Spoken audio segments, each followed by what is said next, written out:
Hello and welcome back. I'm your friendly neighborhood technician. Today, it's time for something completely different. A company reached out to me and they wanted to collaborate and they wanted to have me test one of their tools. And honestly, before they even reached out to me, I didn't even know this tool existed because it's not really something that I ever thought of would be needed.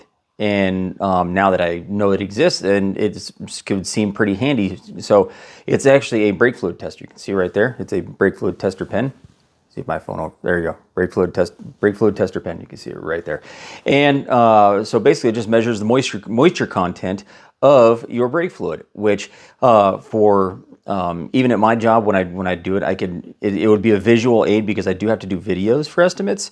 So it would be something that I could use and to show customers in the videos, like, hey, your moisture content of your brake fluid exceeds the recommended value. So we do want to recommend a brake fluid service because up until this point, we just recommended a certain mileage, which is every 20,000 miles. That's when we recommend it. So, but if it's been longer than that, I can show them, hey, here's the value of this thing, and even anybody else could have this thing in their glove box or toolbox at home, whatever you wanted, because this thing is very inexpensive. It's only about 18 bucks right now on their website. You can see it right here in the background. It's only about 18 bucks, so anybody can have it, and it's really, really simple to use. So let's get going into the review. All right, so here's the tool right here. It's by a company called Kaiweets, and they actually do have some other tools. If you go to kaiweets.com, Kaiweets.com, they do actually have some pretty cool tools on their website. They have multimeters.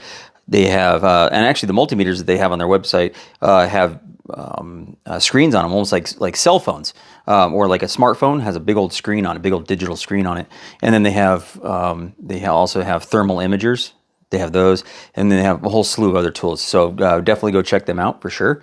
And then, so right now I have .4 brake fluid by BG, and then I have some Mercedes .4 Plus. So the only way I know how to review this and to test it is to actually do that, is test it, see how it works, and see what it does and how it works with different with new fluid, new .4. New .4 Plus, you can see right there. And then we're going to be contaminating some brand new brake fluid with moisture. So we're going to add water to the .4 and the .4 Plus. And then we're going to see what kind of values we get on this screen here. All right, as you can see, here's the box. And you can see right here, hasn't even been opened yet. So I haven't even pulled this out of the box. So let's get to unboxing.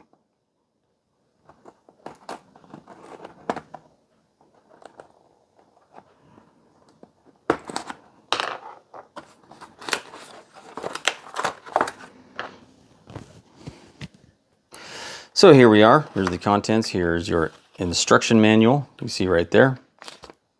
There's your instruction manual, and not very many pages because it's not hard to use.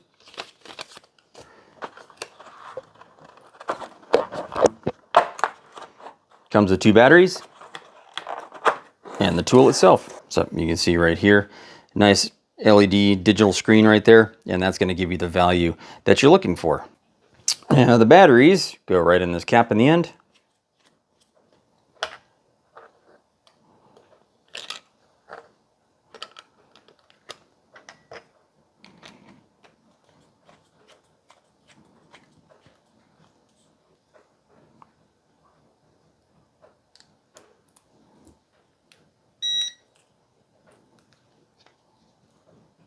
There you go. And you can set it for, you can see right here it says .3. You can set it for .4, .5.1, .3, .4, .5.1. So the two that I have, the .4 and the .4 Plus, they're going to be very similar. We're just going to go ahead and use the .4 setting for each one. The only difference on the .4 and the .4 Plus is a higher temperature and pressure rating, but I figured I'd use multiple different brake fluids at a time. .3 is basically the standard. .5.1, that's going to be a silicone-based brake fluid that you would see in like Harley Davidson motorcycles. So, but I don't have any .5.1, so we're going to go ahead and use .4. Okay, so before we get into filling up these things with brake fluid and moisture in the contaminated beakers, these things are brand new. these bottles are, this is brand new brake fluid, brake fluid. There's a seal under this and there's a seal under that. Here's the moisture we're going to be adding. A couple things I want to go over before we get into that. This thing does have a buzzer. So when you're testing your brake fluid, if the brake fluid is above 3%, what'll happen is this is actually going to buzz and this screen will turn red. So that's basically telling you, hey, your brake fluid has excessive moisture in it, so you need to replace it. So also, the other threshold is between 2 and 3%. 2 and 3%, this thing will light up yellow, and to let you know that your brake fluid does need to be replaced, not as immediately as it flashing or as it buzzing red. But 0% to 2%, it's going to be green. That's kind of your okay threshold, 0 to 2%. Okay, to show you, let me get this out of the way. To show you that this is fresh brake fluid. There's the seal. And then under this one, there's another seal right there.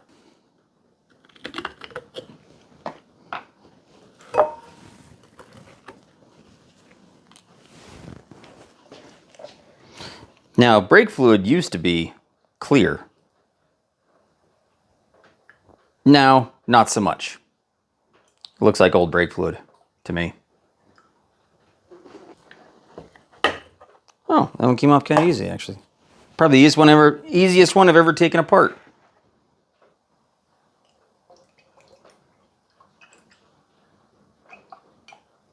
And no, it's not old brake fluid. That's just the color it comes now. Used to be super clear.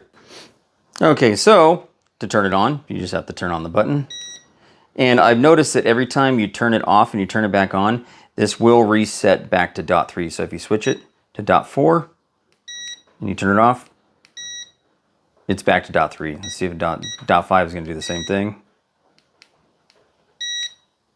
So it resets to .3. So you do have to make sure if you have a .4 that you change that every time. I'm not sure how the moisture content is going to read differently between .3 and .4.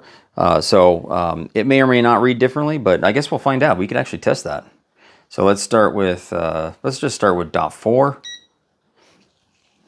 And all you have to do is dip those two little prongs at the end. Those two little prongs right there, dip that in the brake fluid. You don't have to submerge the entire thing because only this tip right here measures. So you don't have to press anything. You just have to dip the two tips in there. You can see right here, it's reading about 1.2 for the brand new brake fluid. Now, if you want to hold that value on the screen, hold this function, the S button down, hold that function button down, and that will hold that value.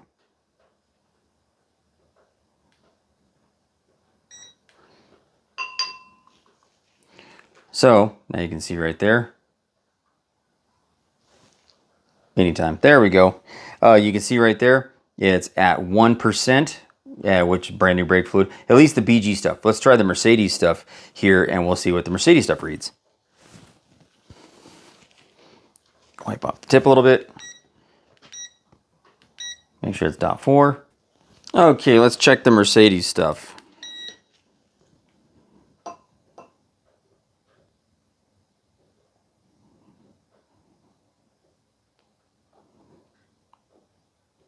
Interesting. It's not measuring the .4 plus. And I'm in the fluid. See right here. I'm in the brake fluid. Interesting. Let's try something else. All right, so if I'm guessing how this thing works, is this thing actually measures the resistance of the brake fluid that we have. So, or whatever brake fluid you're dipping it in. So the higher the moisture content of the brake fluid, the lower the resistance is going to be, and that's going to give you your value on the screen here. So what I'm going to do is I'm going to see if there's I'm going to actually use a meter and see if there's a resistance difference between the .4 and the .4 plus. All right, let's check the .4 plus, or the .4.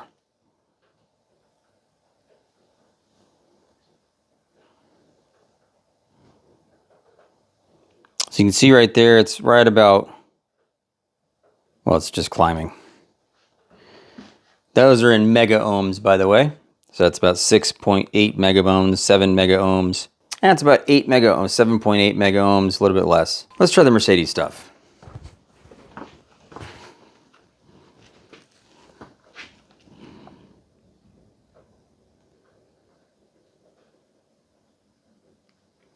So as you can see, the resistance, the actual resistance of the fluid itself between the Mercedes stuff and the BG stuff is a lot higher. It's going from open to like 19 mega ohms. The limit of this meter is 20 mega ohms, so that's why it keeps going OL. It's out of limits. Well, that's not the end of the world, because we're going to add moisture to this brake fluid, and we're going to see if we can get this the value to change. Pardon my swizzle stick. I need something to stir with. So let's just add a very, very small amount of water. I mean, that's probably a ton of water, but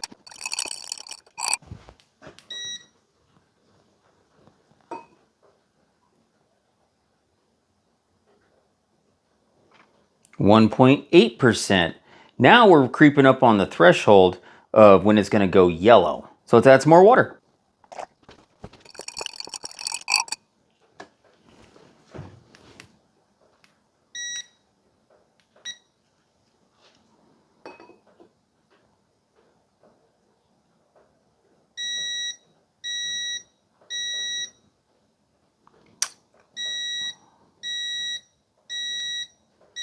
See, 2.7.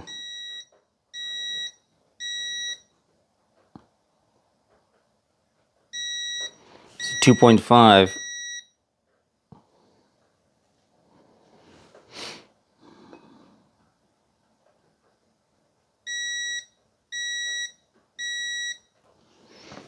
You know, just for giggles, let's see what pure water measures.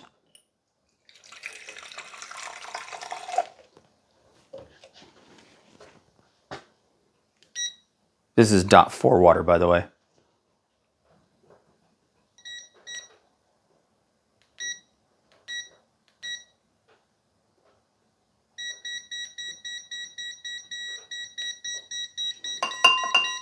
So there's your yellow or your red screen, and it actually says OL, probably because the resistance is too low. Or yeah, the resistance is too low of the water. Okay, let's add some water.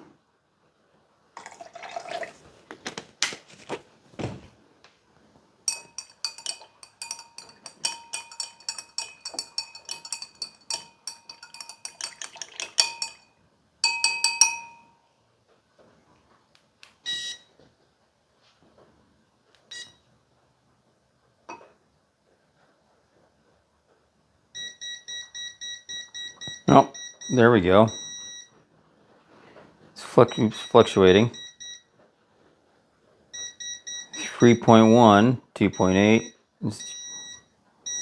2.5. Oh, there we go.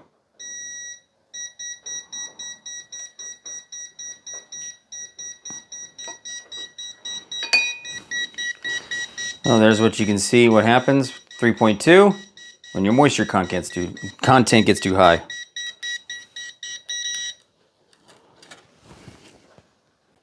Now let's see if we can get the Mercedes stuff to read.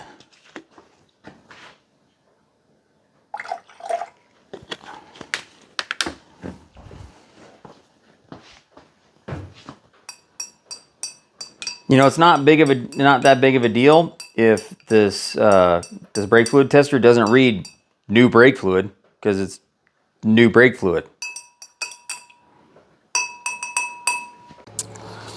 All right, let's try this tool on some real world cars. Here's a super low mile R230 SL 550 actually, because it's got 273. So as you can see, the brake fluid is a little dirty. So let's give it a try.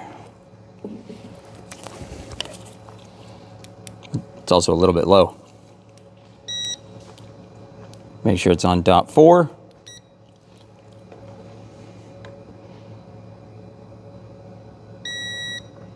As you can see, it's a bit excessive. That's why it's beeping. Okay, let's try it on a brand new 223 S-Class. W223, that is. Still on dot 4 after wiping off the tip.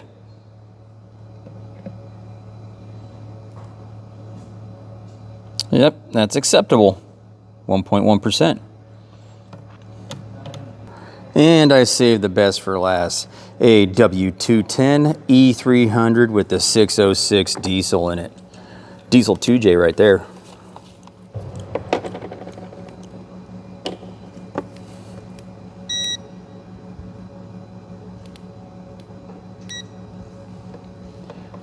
That brake fluid's seen better days also. Yep, look at that. All right, so that's about it. I'm actually happy with how it functions, and I'm going to be using it at work just so I can demonstrate to customers, like, hey, your brake fluid could use a flush. So I'm going to be using that. So look for a link down in the description below.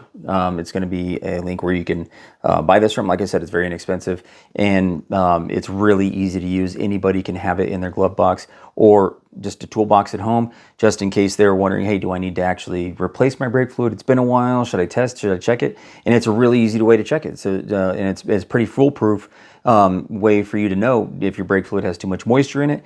That way, even if you wanted to check an estimate or something like that for a shop that you, hey, they're recommending brake fluid, does my car really need it? So you could actually check that too. Yeah, so look at the description below. You're going to see some links down there. If you could go there, I would really appreciate it. And thank you to my Patreon subscribers. If you could go to the Patreon page and at least check it out, I'm going to try to be posting there a little bit more often. If you could subscribe, that'd be fantastic. It's $5 a month. It'll help me keep these videos coming to you because they can get expensive, especially with the V12. Like I said, I did buy another car, another V12 car, so I can actually take that engine out and then use all the accessories, wiring harness, stuff like that for that V12. So that's coming too. And I do actually want to get that V12 running in the car first. I do want to hear it running before I pull it out. You can watch me mess around with that too. I do want to give a big thank you to Kaiweets for reaching out to me. This was actually a fun video to make. I like showing and demonstrating how to use tools, and I like learning how to use tools too. So it's a learning experience for me. Hopefully I can see if they want me to do any more tool reviews. I'll review some of their meters and anything else that they're willing to send me. I'll do a review on it and give you an honest opinion on how it works. This thing works exactly how it says it works, and it's really, really simple to use. So thank you again. And I did add a tier to Patreon, and it's basically for anyone who wants to go through, if you want me to verify, or if you want me to double check in any estimate you get, whether it's from a Mercedes dealership or an independent. If you want to send me that estimate, I can go through it and I can make sure you're not getting ripped off, or the estimate is, whether it's a good estimate or if it's not, if it's excessive or not. Because I have been seeing some forum posts lately of some estimates that were quite excessive, and they were from independents too. And I'm coming from a dealership, so if you can just check that out, you don't have to subscribe. But if you do want me to do that, please subscribe to Patreon. Like I said, I would greatly appreciate it. Thank you for watching. Make sure you give me that thumbs up, hit subscribe, and hit the notification icon so you get notifications when I post a new video. Thanks for watching.